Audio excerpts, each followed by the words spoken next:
mother, I also need to make sure when I'm looking at my ambition, I also have to realize that there is a cost to that ambition. And I have to ask myself all the time, am I willing to pay the price of what that ambition is going to cost me? Work is secondary to our kids, and we'll have so many opportunities to make money and to chase our ambition, but we really only have this small, short amount of time to really bond with our children and make sure that even when they leave the house, we're the place that they want to come back to. Are you an ambitious parent entrepreneur trying to grow your business without sacrificing time with your family? Then you're in the right place. Today's guest, Emi Hart, is a spiritual and business coach, brand strategist, and founder of Brand Wow. After more than a decade building communities and events for Yelp in Honolulu, she boldly walked away from a secure six-figure career in 2020 to create a business and life on her own terms. In this episode, Emmy shares the pivotal moment that made her leave the corporate world, how she built a thriving agency, and the systems she uses to balance entrepreneurship and motherhood. You'll learn how in person experiences can still drive deep connections in a digital world and get practical advice for aligning your business with your purpose. I'm grateful to have Emmy here to talk about finding that balance between building a business and being present as a parent. Emmy, welcome to the show. Thanks so much for having me. Emmy, can you take us back to the moment you realized your six-figure role at Yelp no longer felt aligned with who you are becoming? Yeah, I don't think it was necessarily one singular moment. I really loved my job that I had. It was my dream job in so many ways because it was doing all the things I was really good at, and I really loved the community. So when I started to feel out of alignment, which I think a lot of us do sometimes, it wasn't just one thing that happened. I think it was a bit by bit gradual thing that happened over time. And I just realized one day that I wasn't in the place of growth that I personally needed to be, and that I wasn't necessarily doing the daily activities that I wanted to be spending my time doing. And I think a lot of us that have 9 to 5 jobs, or, the different places that we're at in life, we can feel at that stuck point. And I think, especially as parents, when we're responsible for the lives of our spouses or our children, it can be a really difficult thing to have to deal with because we don't necessarily know what we should do next in order to evolve. So this all happened during the pandemic, right? In around 2020. Is Yeah. that So right? so at that time, 2020, the pandemic, it happened to all of us. And for some of us, it was the best thing that ever happened. And for others, it was horrendous. For me, I was at home. I was, probably like you, teaching, homeschooling, doing forced homeschooling with my children. And I had been in my corporate job for almost 11 years at that point. And I can honestly say that if that hadn't happened, I don't know if I would have ever left, because that moment in time was just so unique, I think, for all of us. And it gave me the time and space where I wasn't doing events, I wasn't out, I wasn't, busying myself with the things that we busy ourselves with. And it created, I think, a sense of stillness. And it really made me analyze what I wanted to do with the next decade of my life. And at that time, um, I was 42 at that time, and when the shutdown happened, I had actually had a miscarriage during that exact week. It was like all the dominoes fell literally at the same time. And I think that event in itself was life-changing for me in a lot of ways. And miscarriage is something that happens to a lot of women, especially a lot of older women. I was in my 40s. But it just really made me think about what was really important to me personally and how I wanted to be spending my time and energy in the future. And when the pandemic happened, especially, right? I think all of us at that, I think there were all times when we all felt like, what if this is it? What if the world ends? What if we're forever at home? What if I never get to eat out again? I think we all go through that weird psychosis that we all went through. And yeah, it just gave me a lot of times to analyze what was making me happy, what was making me not feel truly energized. And for me, I had just been in that role for a really long time, and I think I deep down inside I had known that it had been time to move on for a long time. But that opportunity was unique in that it gave me a jumping off point to really say, okay, nothing's really happening right now. This is now the time for me to decide to change my life and move forward. Emmy, with four children, a husband, and a dog, and a growing agency, how have you designed your days both so both your business and your family thrive? What systems have kept you grounded? What systems do I use as a parent and a business owner? So I am a calendar freak in that I run my entire schedule off of my calendar. And if you were able to see my calendar, and I sometimes I show it to people, and you would be flabbergasted by all the different colors.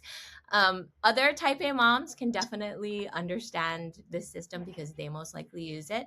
So I have color coded systems for every appointment for my business, for my children, all their sports activities, the drop offs, the pickups, everything is calendared into my schedule so that I have the mental bandwidth to let go. And if you've never read the book Getting Things Done, it's a very well-known famous productivity book. That's the book that I always recommend to everyone. And what he teaches you in that book is to essentially brain dump everything in your head into some type of system. There's a lot of different digital productivity systems out there. Some people use paper planners. I use a digital system because I need to be able to share that system with my husband, with my kids, with my staff that work for me. So I use a system called Asana, and it's really great. It's free. You can use it. Do you use it as well, Chris? We attempt to use it. It's a very robust application. Yes. So Asana is based on getting things done. And what I do is I have different spaces for the different parts of my life. So I have one space that's just for my family. And in that space, I have a project folder for each of my children, for my dog, for my house, for my family, for my mind and health. So, for all the different spaces in your life that you can compartmentalize, I have a space in that system for that. And what I do with each of those things, because as a mother, you have a lot of things that you need to get done because I'm not only managing my business and my staff, but I'm also managing for each child, I'm managing their life in different ways. So, say I open up my space for my 4-year old. I have a 4-year old and she goes to preschool. She has multiple activities after school. She has doctor's appointments, dentist appointments, all those things. So within that system, I have task lists for every part of her life, for her activities, for her health, for her school, just school in itself. You can have so many things that need to get done in terms of projects, teachers' gifts, May Day, all of those fun things, and just a million things that need to get done. So rather than holding all of those to dos in your head, you spend time just dumping every single thing into that system. This morning, when I was walking my dog, I was just dictating into my notes app things that were coming up that I know need to get done in our lives. And then when I come back, I'll just punch it into my Asana system. And so I have one portal that's just for my family and my kids. And then I have one portal that's just for my business, and it's dedicated to our different clients. It's dedicated to all the systemizing things that need to be done, or ideas that I want to get out of my head. You know, as an entrepreneur, you always have new things you want to work on. and and lots of different ideas that you have, but maybe now isn't the right time. So rather than hold that in my head, I like to just put things into systems and have them stored somewhere, so that when I think of things or when I want to come back to things, I just know that it's all going to be in one space, so that I can give myself the mental and emotional freedom to be creative and to be a more high functioning person. Yeah. So those are essentially the two systems that I focus on, are the calendar and then the Asana in terms of core systems. Emmy's managing, right? She's managing her relationship with her husband as well as her dog. That's like six things before she even gets to her business. Right? That's Yeah. I think when I'm just someone, I mean, I think we're all like this. We have a million thoughts in a day in terms of things we want to do, or places we want to go, or things that need to be cleaned, and all of those different things. And if we don't have the space to feel as though things aren't urgent all the time, it's really difficult to be happy and to have that bandwidth to go and want to do new things. absolutely. But you've taken it to another level. Like that's so awesome. I wish I could do that. You can do it. Maybe I maybe could I'll get maybe so I'll much maybe more I'll do done. maybe I'll do a class on that. Wow. Yeah, I kind of just leave everything to the side But you have people but you have and people I that work on those focus on what things I for can you, do. though, you know? And then one more thing that I do is I I have a top 3 list for the day. So I do my best to focus on those top 3 things that I want to get done each day. And they don't always get done because I have a pretty tight time window that I can work, but I really do my best to focus on whatever that one thing is that's going to really move things forward in my business. That is awesome. So, Emmy, many parent entrepreneurs struggle with guilt when juggling family and business. How do you reframe or manage those feelings so that both areas benefit? I think guilt is something that we can choose whether or not we want to feel it. And I think the wonderful thing about entrepreneurship is you have freedom. See, you're laughing because you understand like what that is. That feeling of, okay, I get to be my own boss. I get to decide what's on the calendar. I get to decide how my day is structured. But at the same time, as an entrepreneur, especially if you are a solopreneur, which a lot of people start off as, you have to wear every single hat in the business. So you don't a lot of times feel free. You feel like there's a lot of pressure, and there's always something that needs to get done. And that is absolutely true. I think personal, I think building a business is the greatest personal development program that anyone could ever join. And not everyone is successful at it. But I also believe that making the decision to go all in on entrepreneurship was really an amazing one, because it forced me to look at my life in a different way, because I didn't want to create something that I was resentful of. Does that make sense? Yes. And as an ambitious person, I'm a highly ambitious person. I also have to be cognizant that my ambition doesn't outpace the balance of my family life. Does that also make sense? Yeah. And I think there's a time and a place for your ambition, and this is not to say that we shouldn't think big or want things to go really big. I think we should absolutely do what our heart is calling us to do. But I think as a mother and someone that learned that work is not going to be the ultimate reflection of who I am in this life, in that I also need to make sure when I'm looking at my ambition, I also have to realize that there is a cost to that ambition. And I have to ask myself all the time, am I willing to pay the price of what that ambition is Very going true. to Very cost true. me? Yes. So when we think about what is it going to take to build $100,000 business versus $1 million business versus a $10 million business or even a nine-figure business, because there are certainly entrepreneurs that they have that big vision for themselves. I think we just need to think about the sacrifice that will inevitably need to be made in terms of our time and our energy and our focus, and whether or not we're willing to pay the price of that.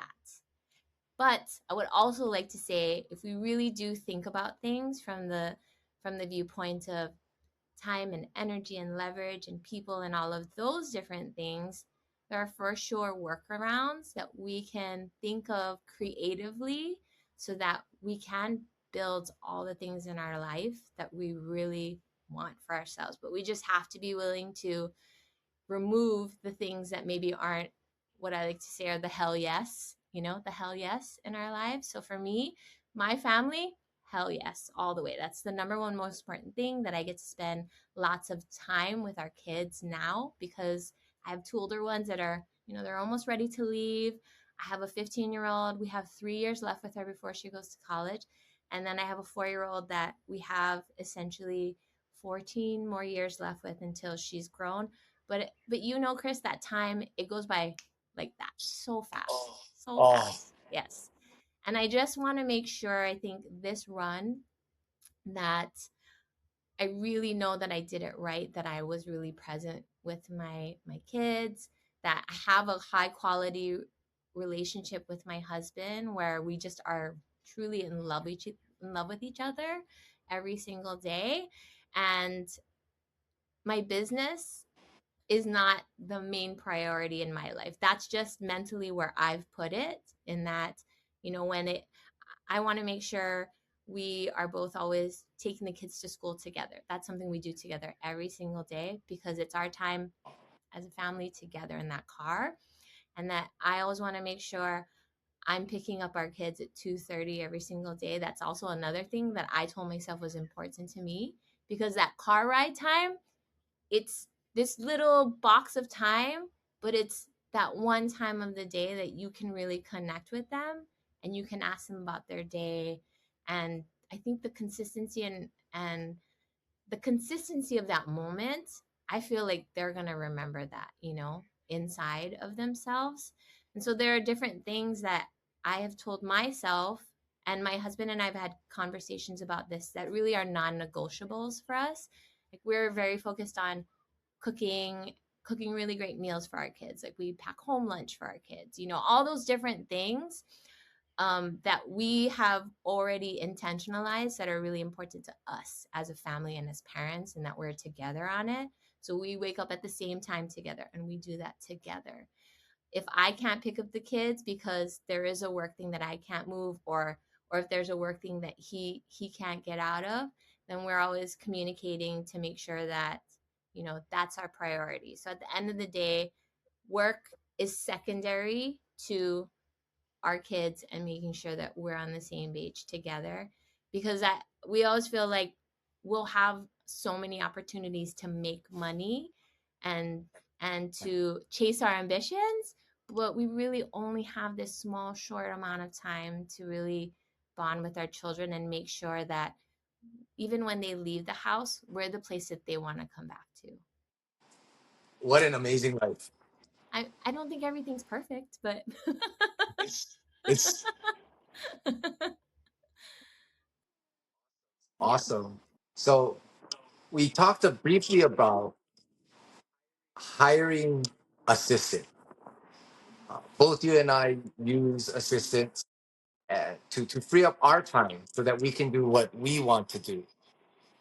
What kind of tips would you give our listeners looking to build support systems utilizing assistants? I'd say, depending on where you're at in your entrepreneurial journey, hiring someone is should be your number one priority.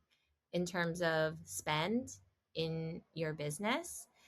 Even if you're starting out and you're at the very beginning of your entrepreneurship journey, whenever you can get to that point where you can even hire someone part-time to do some of that admin work, or do things that aren't in your zone of genius, I'd say that should be the priority when you're deciding how to spend your money. Because again, just like a productivity system, by being able to dump things into something, that person is essentially giving you energetic and emotional bandwidth so that you can be working on the business and working on growing it, as opposed to working in the business. Because it's very rare that you're going to have a business where you wake up every day and you say, I just love doing every single thing in my business. But I think we all, right, depending on what it is that someone's deciding to do for their business, they usually start it because they have a passion for doing something, whether it's being a coach and coaching people, or it's providing a service, like my agency does web design. You didn't go into it because you were excited to answer 100 emails or because you were excited to go and, like you, Chris, you have staff that goes out and helps you to do your bookings for your podcast, or they send the follow-up emails, right? All of that admin work, which you would rather die than do all of that work, because it's so nitty gritty and detail oriented, and that's just not how you want to be spending your time and energy. So I think even just farming out 5 hours, 10 hours in the beginning, if you don't have a big budget, I'd say even just doing that and like letting that happen, so that it's not something that you need to be taking care of. And when I have clients, I always tell them to look at your time and look at the time blocks in your day and look at how you're spending that time. A lot of people spend an insane amount of time on email. They spend a lot of time confirming calendars, chasing people to book them into, whether it's a sales call or a consultation. There's just a lot of activities that eat up your time. And as an entrepreneur, as a CEO, your time is the most expensive thing that you have. And that's how I look at my time, because I have a very condensed window in which to work, and it's extremely small. And if you put the dollar value on your time, say it's $500, $1,000, $10,000 in terms of an hour of your time, and look at what your activities are. Like, for most people that are running either a solo business or have staff, there are specific activities that you can be doing which are going to be $10,000 an hour tasks. I would say for you, Chris, recording this podcast is a $10,000 an hour task, because of how exponential something like this can become for you in terms of scale, right? The new business it can acquire, the new relationships that you can make, the strategic partnerships, and you're the only one that can do this particular task for your business, just like I'm the only one that can do this particular task right now for my business and my brand. So this is a $10,000 an hour task. So I'd say this is probably a good use of our time and energy. Yes? But to go and send email reminders, to book to do outreach, to go through 1,000 business profiles, that's not necessarily a $10,000 an hour task. And that is something that you can pay someone a fraction in order to complete for you.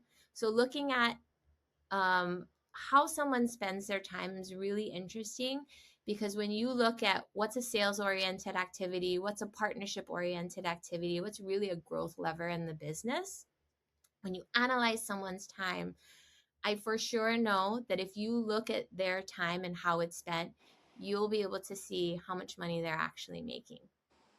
because a lot of people spend their time very poorly. Feel like you're talking to me. Are you okay? Feel like you're talking to me. I'm not talking to you. I think you're a great entrepreneur. You're clearly spending your time correctly. This is, I'm learning so much from just being part of this podcast. Thank you, Emmy, for bringing all this good knowledge and education, not just to our viewers, but to me personally. So, uh, for people first hearing about Brand Wall, your agency, uh, could you tell us a little bit about what you do there? Yeah, so we're a creative marketing and consulting agency, but really we're a brand. I like to look at ourselves as a brand incubator.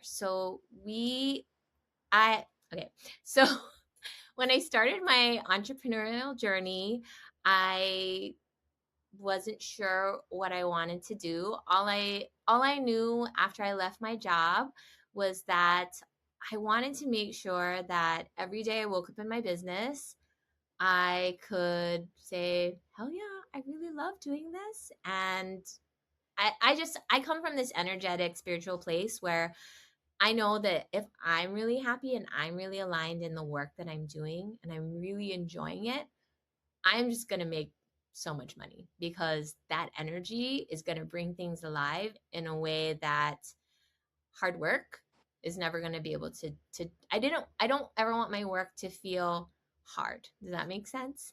And that might feel really counterintuitive because I think we're in this time where it's all about hustle culture and it's like you got to work harder, you need to work all those hours. But for me, I really want to live from this place of intention and flow and alignment and work from a place where I really am doing the things that light me up inside. Because if I'm not going to build a business and a life like that, then I may as well just go back to having a stable corporate job because that is honestly so much easier than being an entrepreneur. Yeah. I love how you're laughing. You're like, oh yeah. Yeah, it's so much easier to go somewhere where someone's telling you exactly what to do every single day. And I do not believe that entrepreneurship is for everyone. I think that it's for a segment of the population that really has the courage to go, and I like to say to walk in the dark, because if you're not experienced in entrepreneurship and you haven't spent time doing it, that is exactly what it feels like. It feels like you have a blindfold on and and you hear stories that there's money here, and then you hear stories that there's money there, and if you just get there, you're going to make all this money, so you, in a lot of ways, you almost, I don't want to say, you kind of have to be a little dumb to decide to be an entrepreneur, but you have to have this belief that that magic is going to happen for you. You do, you just have to, there just has to be this thing inside you. And I am literally speaking to the people that have this feeling inside of them. It's this feeling in your stomach, in your chest, and it's this thing that just wants to come out so badly. And a lot of us just keep pressing that voice down. It's our intuition. And and that's what causes all the pain and frustration in our life a lot of times, because we, at the end of the day, know exactly what is good for us. We have this beautiful GPS inside of us that knows knows what we need to be doing with our lives. And I know this because this is how I felt for so many years. It's like it's just this feeling that just keeps eating away at you, to where one day you just wake up and you're like, I can't do it anymore. I have to just go and do this completely crazy thing. Literally just get rid of all the things that created all the security in my world. This is my story. This is not everyone's story. And go out in the dark and figure it out, And that's what entrepreneurship was for me initially.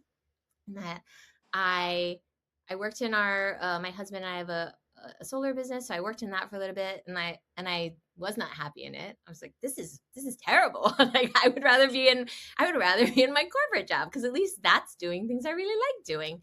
And then I ended up deciding to create Brand Wow because I kept meeting people that had really bad brand, and they either they had a website that was just terrible and I don't know why they couldn't see that, or I could just see that they weren't in the right niche of their business and that they weren't communicating what they needed to do properly, what they wanted to do properly. Because I think when we start an entrepreneurship, we think, okay, well, this is what people want. And what I do for business owners is I come in and I say, actually, this is what you think people want. But this is actually what people want. It's still doing the same thing in a lot of ways that you're wanting to do, but it's just twisting it a little bit, and it's making it beautifully presented and communicated in a clear way so that your ideal customer can say, that's for me. And I think that's what consumers want these days. We are just barraged with so many images and so many products, and things are just thrown at us in so many different ways. So if you don't have brand clarity and you don't have a clear expectation on the other side of exactly what you deliver, you're not going to be able to close that gap and make money in your business. So that's essentially what my company does is we take a client, we bring them in through our incubation system, we help them get really clear on who they serve, exactly who they serve in terms of male, female, age, how does that person want to be communicated to in terms of how are they articulating the problem, and how, so that we can speak to them in a way that breaks through. Because I think that's one of the major things that I see is we're communicating the problem from our perspective rather than empathetically understanding what the customer is feeling and in their exact words, so that we can talk to them and help them understand that we're the solution. So we take them through that process. We help to build out other brand assets like their logo, their website, all these digital assets that I think you really need in order to build a successful business, because we live digitally online. Yes. And then we help our customers create a basic foundational marketing plan so that they can go out and acquire traffic and figure out how to build that marketing flywheel to get customers through the door. You built an incredible business, right? So okay, let me lead into this. I think what we do is we build the foundation for what can be a great business. I mean, I think you're a seasoned entrepreneur. We would all love it. We would all love for our business to just blow up just like that, right? And that does happen to some brands and businesses. Sometimes it's like year one, wow, that was so fast and easy, you know? Right, And I've right. had that. I've had that where just year one, it's taken off. It's just made sense. It was the right thing at the right time. And you were just able to figure it out real fast. But then there's other businesses that it could take you a decade, you know? It could take you a lot longer to get there. So I think for me, I think I value time so much that I just want to figure out better and better ways to compress the the learning curve. Yeah. Because at the end of the day, most entrepreneurs do not want to build out the tech systems. They don't want to they don't want to have to deal with the digital way down. That's how I look at it. Mhm. Because I thought about when I was in my corporate job, and I was like, I'm gonna just try to I don't I used brand as a reason why I couldn't move forward.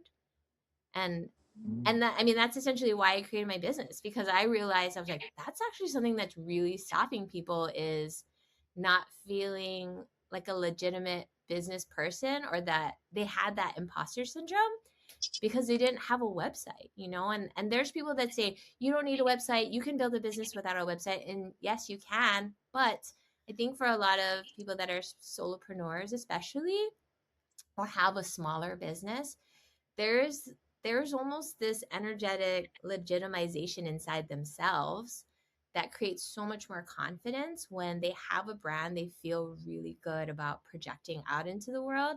Because I mean, have you ever met someone that you find out they have a business and then you say, oh, can I see your website? Because your website should tell you everything about the business.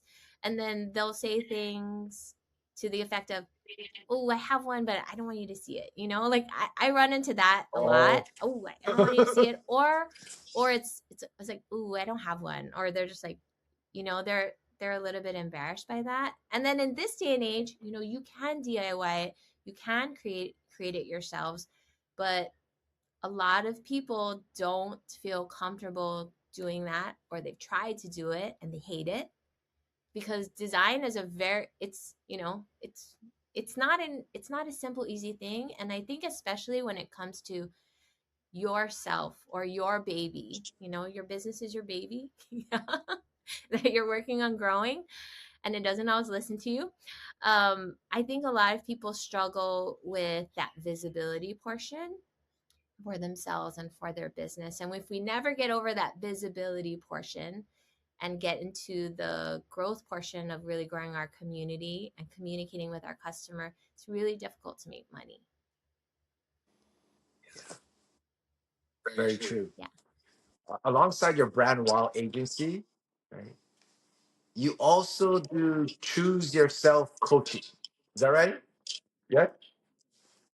Can you tell us a bit about that as well? Because it sounds like you're not only helping the business, you're also helping the entrepreneur trying to push that business forward. Yeah. So Brandwell is structured as a brand incubator, and then there's coaching within that portal. And it was structured that way because even if you have all your assets and you have, the funnels and your product, and you get clear on that, at the end of the day, the number one thing that is stopping you from really being successful is you. It's this, right? It's this being aligned with this.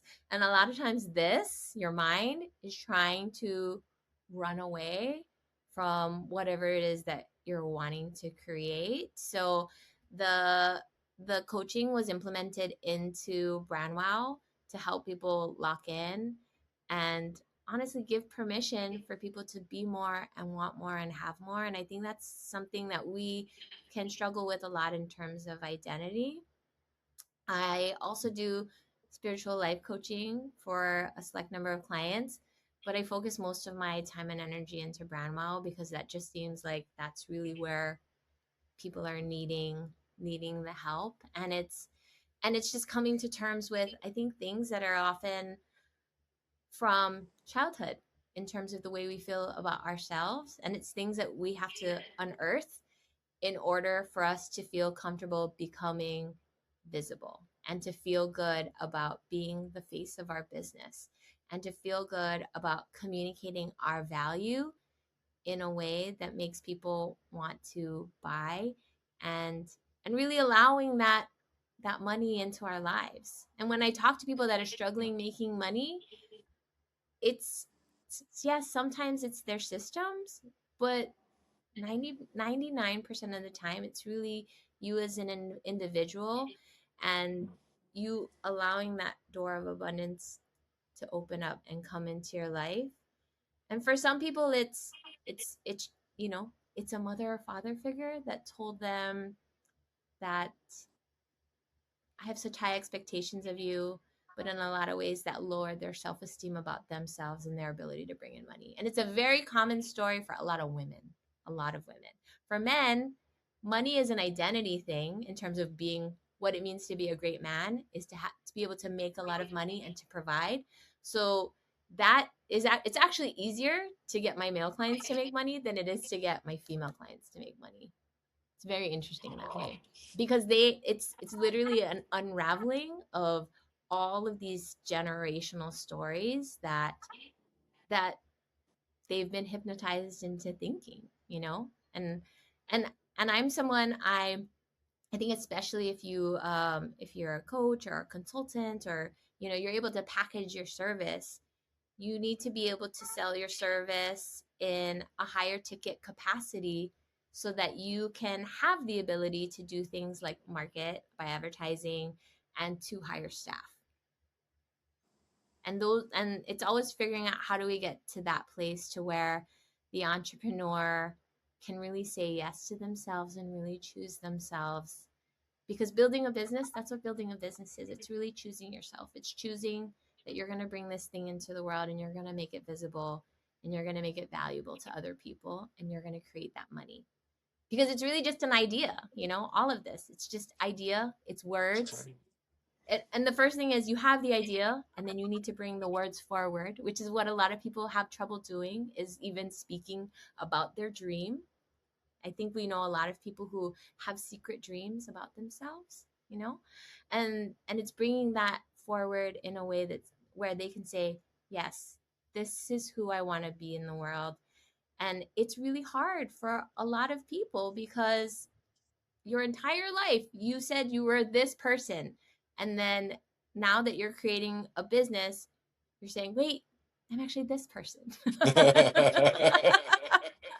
So it's seemingly an easy thing to do. It's like, because I like to say, well, if you want a different life, then you just need to think differently about your life. At the end of the day, that's really all it is. All it is thinking differently about your life. Like saying, okay, well, right now I work a 9 to 5 job. Well, okay, now I don't. And okay, all day I have to spend my time doing things other people say I need to do, whether I agree with that or not. Or now I decide all my choices, and now I'm the one making all the decisions. Now I'm the one that's creating my own destiny, my abundance. And I think those are two very different identities in terms of confidence and belief, but that's all it is at the end of the day. It's belief. And I've met a lot of entrepreneurs over my lifetime, and I'm sure, Chris, you've met a lot of entrepreneurs. I always find it stunning that it's really crazy. The smartest people are not the people that are making the most money. Sometimes they're pretty smart, that's always nice. But sometimes it's just people that said, I just decided to do it, and they just did it messy, and they didn't need things to be perfect, and they're like, I'm just gonna start this business. And I have been that person. I've done that many times, and I'm going to continue to make my system better and to grow things more, as are you, Chris. I think that's what this podcast is. It's you echoing in a bigger way, right? Creating that echo. But I feel like the purpose really of my life, and whatever time it is that I get to spend on this earth, and probably for you too, Chris, is to help people get those words out so they can start to create their own echo in the world. Yes. Yeah. That's where it all begins, right? That's the first step, right? And I think that's what we want for anybody that's has a connection to us, right? Whether it's our children or their friends, our employees, right? We all want to see people grow. Potential to their Yes. fullest potential. To their fullest potential. Every morning, my 4-year-old does this affirmation with me. I have it on the wall. I'll take a photo and I'll send it to you. But it's amazing. And I had it there because I used to do it regularly. And then one day she said, "What's that?" And I read it to her. And so now every morning she asks me we do it together, and she's memorizing this affirmation, and um, it's from Robin Sharma. He's a personal development coach, and it's really about living your fullest potential. It's about being a leader, not a follower, a warrior, not a victim. And it's about living a life that amazes everyone around you. Not just because of what you have, but how you're living, and really how happy and joyful you are, and that you're living in true alignment. And I think that's what we all need to be doing, is living in full alignment with who we're meant to be. And when more of us in the world can be that, do that, have that, that is when the world really gets to shift and so much more abundance gets to be created. And it's not hard, it's fun, it's easy, it's cool. Like, I feel like this experience in itself, it's very much in alignment, and that energy flows around us, and we help to wake others up. We help people to understand that, hey, this isn't what I'm supposed to be doing, this is actually what I'm supposed to be doing. Whether it's a creative career, or whether it's just, hey, I need to have a new hobby and learn to play the guitar, whatever that is. But doing things that bring us into alignment so that we can be happier, feel as though life is truly this joyful, fruitful process where every day is a great day. And as that affirmation reads, in that on your last day, you gave your very best. And that's the thing that really rung out for me today when I did it with her. Was she's like, and on my very last day, I know I gave my very best. Yeah. And that's what we all need to be doing, is being in our very best. Yep. Emmy, I want to make sure everybody knows where to find you. You can find me if you are wanting someone to help you build and grow your brand. It's brandwowagency.com.